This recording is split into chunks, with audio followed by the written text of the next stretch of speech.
আসসালামু আলাইকুম ওয়া রাহমাতুল্লাহি ওয়া বারাকাতুহু। মুফতি ফয়জুল করিম শাইখে চরমনাই। তাকে নিয়ে কিছু মানুষ কিছু বিরূপ মন্তব্য করছেন। কুমিল্লা বিশ্ববিদ্যালয়ে তিনি সফর করেছেন। এই বিষয়টাকে ঘিরে অনেক আলোচনা, অনেক কথাবার্তা অনেকে বলছেন।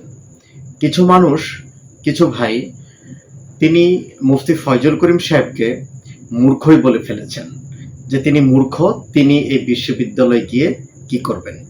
আমি তাকে প্রশ্ন রাখতে চাই, মুফতি ফয়জুল করিম শাইখে চরমনাই সম্পর্কে আপনার কতটুকু ধারণা রয়েছে? তার শিক্ষাগত যোগ্যতা সম্পর্কে আপনার কতটুকু ধারণা রয়েছে? তার পণ্ডিত্য সম্পর্কে আপনার কতটুকু ধারণা রয়েছে? আমি বলবো, আপনি যদি কোনো ব্যক্তির পড়াশোনা, তার জীবন বৃত্তান্ত, তার শিক্ষা জীবন সম্পর্কে ধারণা না নিয়ে যদি তাকে মূর্খ বলেন, যদি তার ব্যাপারে কুৎসা মন্তব্য করেন, তাহলে সেটা আপনার মূর্খতা প্রকাশ পায়। তাই নিজেকে মূর্খ প্রমাণিত করার জন্য শুধু অক্ষর জ্ঞান জানি না বা সার্টিফিকেট নেই, বরং নিজের আচরণ, নিজের কথাবার্তার মাধ্যমে বোঝা যায় একটা মানুষ মূর্খ না শিক্ষিত। তার আচার আচরণ বলে দেয় সেই মানুষটা কিরকম। ঠিক একই রকম ভাবে আপনারা জানেন, মুফতি ফয়জুল করিম শাইখে চরমনাই তিনি চরমনাই যে জামিয়া, তাদের যে জামিয়া রশিদিয়া যে মাদ্রাসা রয়েছে, সেখান থেকে তিনি কামিল পাশ করেন এবং সাগরদিঘি ইসলামিয়া যে কামিল মাদ্রাসা রয়েছে, সেখানে তিনি ওই জায়গা থেকে ফিকহ এবং হাদিস শাস্ত্রে প্রথম বিভাগে উত্তীর্ণ হয়ে তিনি কামিল ডিগ্রি অর্জন করেন। তার পাশাপাশি তিনি কওমি মাদ্রাসায় পড়াশোনা করেছেন।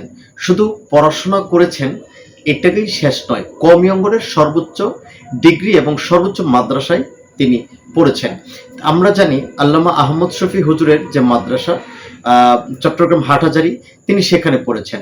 শুধু পড়ানোই নেই, সেখানে তার পড়ার অবস্থায় তার আমল আখলাক দেখে আল্লামা আহমদ শফি হেফাজতে ইসলামের আমির ছিলেন। তিনি মুফতি ফয়জুল করিম সাহেবকে তিনি খেলাফত দিয়েছেন। শুধু তাই নয়, সেখানে পড়াশোনা শেষ করে তিনি দেওবনে গিয়েছেন। দেওবন থেকে তিনি পড়াশোনা শেষ করে ফিকহ শাস্ত্রের উপর পড়াশোনা শেষ করে তিনি এসেছেন। এরপরেও এতটুকু জানার পর যে ব্যক্তি মুফতি ফয়জুল করিম শাইখে চরমনাইকে মূর্খ বলে গালি দিবে, আসলে প্রকৃতপক্ষে সেই মূর্খ। মুফতি ফয়জুল করিম ইসলামী এমন একজন পণ্ডিত, এমন কোনো বছর নাই যেই বছরে অন্য ধর্মাবলম্বী মানুষগুলো কালিমা পড়ে মুসলমান হচ্ছে না। তার কথা, তার আলোচনা শুনে মানুষ দিনের পথে আসতেছে না। এমন আলোচনা মানুষকে এমনভাবে আকৃষ্ট করে যে একটা মানুষ বসা অবস্থায় তাৎক্ষণিক ভালো হয়ে যাওয়ার জন্য সে তওবা করে ইস্তেগফার পড়ে সে দিনের পথে চলে আসে। তার রাজনৈতিক বক্তব্যগুলো এমনভাবে মানুষের উপর প্রভাব ফেলে যে বড় বড় দলগুলো পর্যন্ত তার কথা বা বক্তব্যের কারণে তারা তাদের সিদ্ধান্তগুলো পরিবর্তন করতে বাধ্য করে। সেজন্য মুফতি ফয়জুল করিম সাহেব মূর্খ নন, তিনি শুধু জ্ঞানী নন, তিনি জ্ঞানীদের জ্ঞানী। তিনি শুধু জ্ঞানী নন, তিনি জ্ঞানীদের জ্ঞানী। তিনি শুধু শিক্ষিত নন, বরং তিনি শিক্ষকদেরও শিক্ষক।